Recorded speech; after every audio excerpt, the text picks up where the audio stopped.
Leo tarehe 5 mwezi wa 6 tumepokea taarifa ya tukio la moto maeneo ya soko la Machinga kwamba kuna moto umetokea katika hili soko majira ya saa 8:43 na dakika 47 tayari wameshafika eneo la tukio na kuweza kuanza kuzima ule moto, na huo moto tumekuta eneo hilo. Moja kwa moja wapiganaji waliingia kazini na kuanza kuzima huo moto. Kilichokuwa kinaungua ni sehemu ya taka katika hilo soko, lakini chanzo kikubwa baada ya kuwasiliana na viongozi wa soko ni kwamba waliandaa zoezi la utayari ili kuweza kuona endapo itatokea changamoto ya tukio la moto, namna ambavyo wafanyabiashara, wananchi watakavyoweza kuchukua tahadhari dhidi ya janga hilo, hata namna ya kujiokoa. Na hili tumeliona, wote mashuhuda. Tumeona watu baada ya kuonekana kuna moto kweli wamechukua tahadhari, hawajaanza kuokoa mali. Kwa hiyo hili linadhihirisha kwamba elimu ambayo tunaitoa kila siku inafanya kazi. Lakini pia zoezi hili limeleta matokeo, kwa maana ya kwamba upande wa mifumo ya kinga na tahadhari dhidi ya majanga ya moto, hili soko limejengwa kisasa. Tunashukuru serikali ya Jamhuri ya Muungano wa Tanzania, hili soko limeweza kujengwa kisasa, lakini pia wamezingatia miundombinu yote ya kinga na tahadhari dhidi ya majanga ya moto. Unaona wenyewe hapa nyuma, tunaona hapo kuna bomba tunaita fire hydrant, ambapo askari wameweza kupata maji pasipo kutoka eneo la tukio.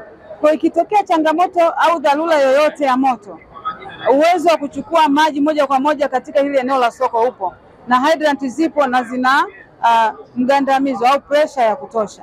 Kwa hiyo hili tunaipongeza sana serikali kwa sababu ya kuona umuhimu wa kinga na tahadhari dhidi ya majanga ya moto. Na si soko tu hili la Machinga Complex, lakini pia hata zoezi hili litaendelea katika masoko mengine.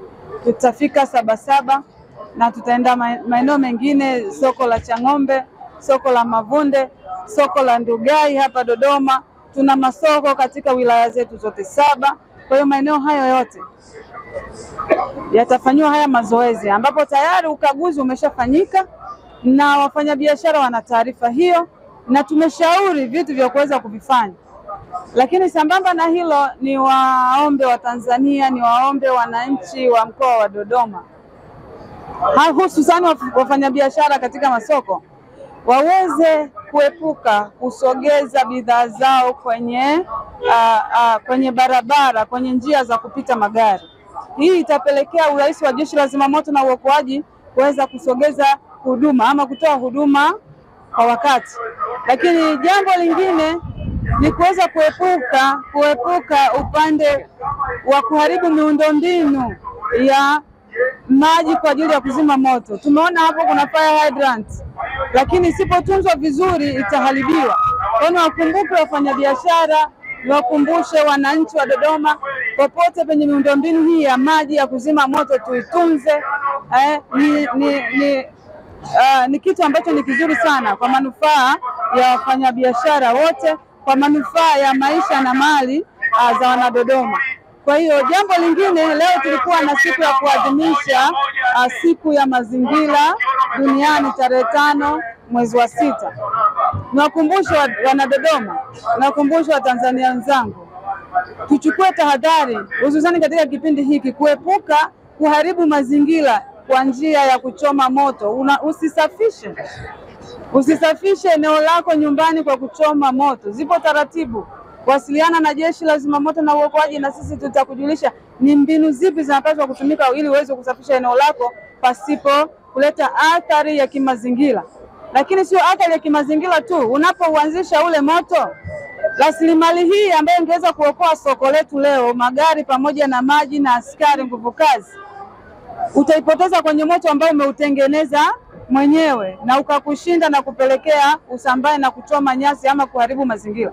Kwa hiyo niwakumbusha wananchi wa mkoa wa Dodoma, katika msimu huu wa kiangazi tuepuke kuchoma moto, iwe ni nyasi, iwe vichaka au unasafisha kiwanja chako, hairuhusiwi. Ni kosa la kisheria na hatua kali zitachukuliwa kwa yule ambaye atakwenda kinyume. Kwa mkoa, soko lipo salama hapa kama mnavyoona. Kazi imefanyika kwa umahiri mkubwa sana na hakuna madhara yaliyotokea. Yalitokea majeruhi mmoja na tayari vyombo vyote vya usalama na ulinzi vilikuwa hapa, lakini hata huduma kutoka kwa RMO Dodoma alikuja mara moja na kumchukua yule majeruhi na anaendelea vizuri. Niwashukuru sana na niendelee kuwakumbusha taarifa hii tumeipokea kwa namba yetu ya dharura 114. Kwa hiyo niwakumbushe pia tutumie namba ya Jeshi la Zimamoto na Uokoaji nambari 114 au 114 ili kuweza kutupata na tutaleta huduma kwa wakati, iwe ni maokozi